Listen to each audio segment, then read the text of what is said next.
Now, there is no movie devoid of flubs and continuity errors. Although errors like this can be distracting, it's extra annoying when you notice them in a horror movie. After all, it's very hard to get scared when you see a prop disappear between shots or a character moving positions within a split second, right? And that's what we're here to talk about today. As I'm Jules, this is WhatCulture.com, and these are 10 horror movies that accidentally film things you weren't supposed to see. Number 10, the log scene. I spit on your grave. Now, one of the quickest ways to be pulled out of a movie is when you catch a crew member on screen. As soon as you see a cameraman or a light technician strolling around in the background, you stop being invested, since you're reminded that you're just watching a piece of fiction. Now, normally these mistakes can be tolerated if the crew member is visible very briefly. Unfortunately, this is not the case in I Spit on Your Grave. Approximately 30 minutes in, Jennifer finds herself being pursued by a group of maniacs. As they chase her through the forest, our heroine turns around and shoves a dangling log into her attacker's face.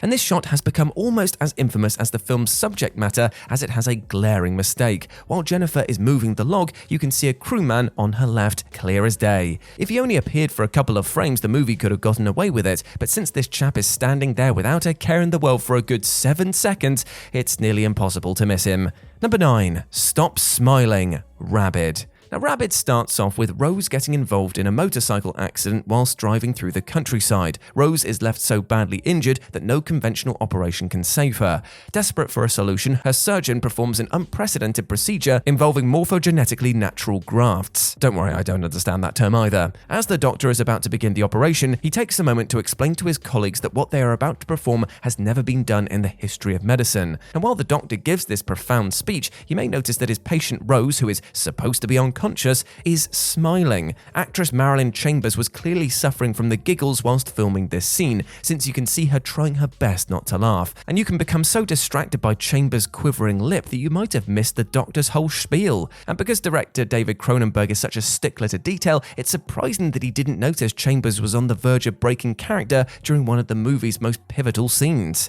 Number 8, a character moves despite being dead, Alone in the Dark. Now, it's easy to poke fun at a movie where we spot a mistake. Even though moments like this seem amateur, we have to remember how mind-bogglingly difficult it is to make a film in the first place. However, there is one thing in moviegoing that should always be easy, and that is pretending to be dead. To depict a corpse, all you have to do is not move. That's it. You don't have to be Daniel Day-Lewis to pull that off, do you? And even if the actor in question does twitch a little, all the director has to do is cut the shot in a way so that the viewer doesn't see it. Unfortunately, this was all too much for Uwe Boll, whilst directing Alone in the Dark. During the showdown in this god-awful adaptation, a hellish monster attacks our hero Edward and his allies, which leads to a squad member being killed. As Edward and others walk away, their apparently dead teammate raises her head. If this shot was cut a second earlier, it wouldn't have been an issue, but because Uwe Boll was too busy being a terrible director to notice, it looks like this character has the inexplicable power to resurrect themselves.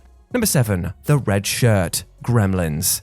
After Gizmo's offspring turn into gremlins, Billy's mother Lynn finds herself being attacked by the devilish critters. Hearing a noise in the living room, she suspects a gremlin is lurking inside a Santa stocking. After she hacks at the stocking, she discovers the gremlin had placed a wind-up toy inside as a decoy. Hearing a noise from behind, Lynn whizzes round only to see a pair of glowing eyes from the Christmas tree. But before she has time to react, the gremlin jumps at Lynn, causing the tree to topple onto her. However, Lynn should have noticed the gremlin wasn't alone if she looked at the tree a little closer. Because if you look at the exact moment the tree is falling, you can see that it's being pushed by a crew member wearing a red shirt. Okay, movie mistakes happen like this all the time, it's not a big deal, right? However, this slip-up stands out due to the crew member's choice of wardrobe. If he'd worn a green shirt, he would have easily blended into the Christmas tree, but because the crew member wore a red shirt, he's unfortunately very easy to spot.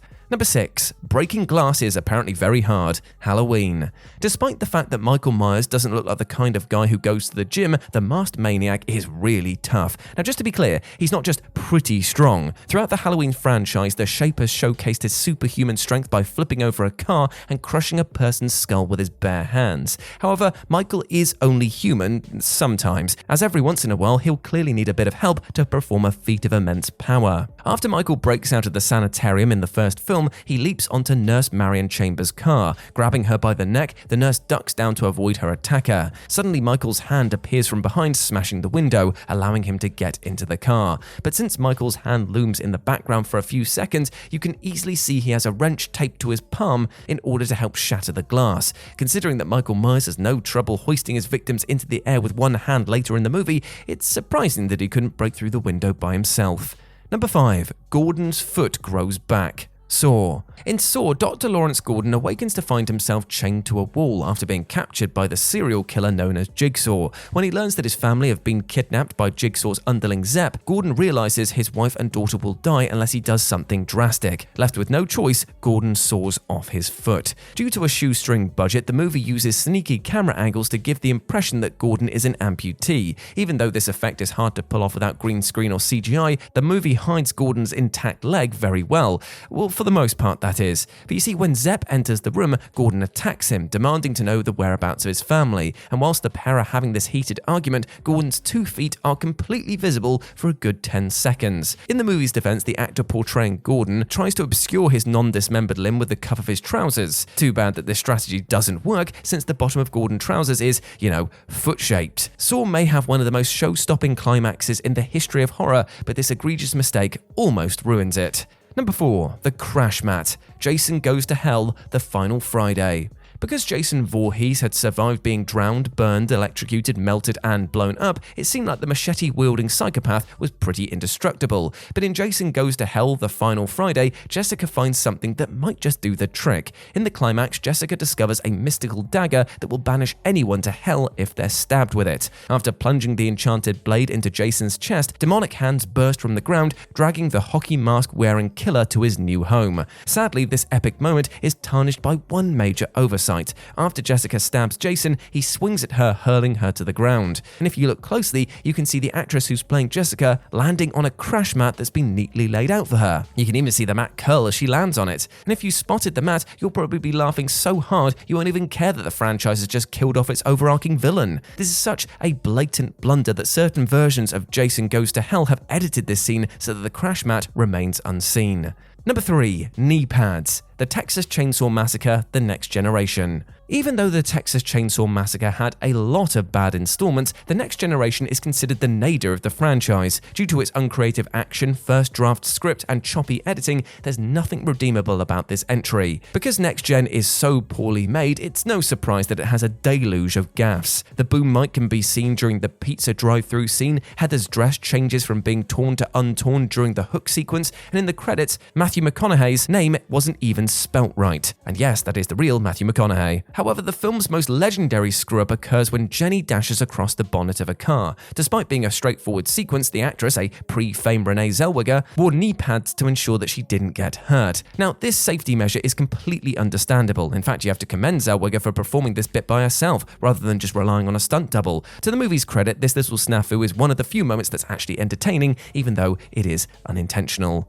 Number 2. The Helicopter: The Shining. There is no filmmaker more associated with perfection than Stanley Kubrick. His obsession to detail is the stuff of legends. If he had to shoot a scene over 100 times to get it right, so be it. And no movie demonstrates Kubrick's uncompromising vision more than The Shining. Considering that he shot the scene where Jack Torrance breaks down a door 127 times, you'd assume that the eccentric director ensured every single frame of his work was utterly flawless. But not only does The Shining have an obvious gaffe, it occurs in the first bloody scene. As Jack is driving his family to the Overlook Hotel, you can see the shadow of the helicopter at the bottom right of the screen. Now, some people would argue that technically this isn't a mistake. Maybe there was just a helicopter flying by at that point. However, it's repeatedly emphasized how isolated this hotel is, so there's no real reason why choppers would be flying around this region. Although this discrepancy isn't visible in most versions of The Shining, it's very obvious in the 4:3 print. If you happen to be watching this version, you should have no problem in spotting the helicopter's shadow.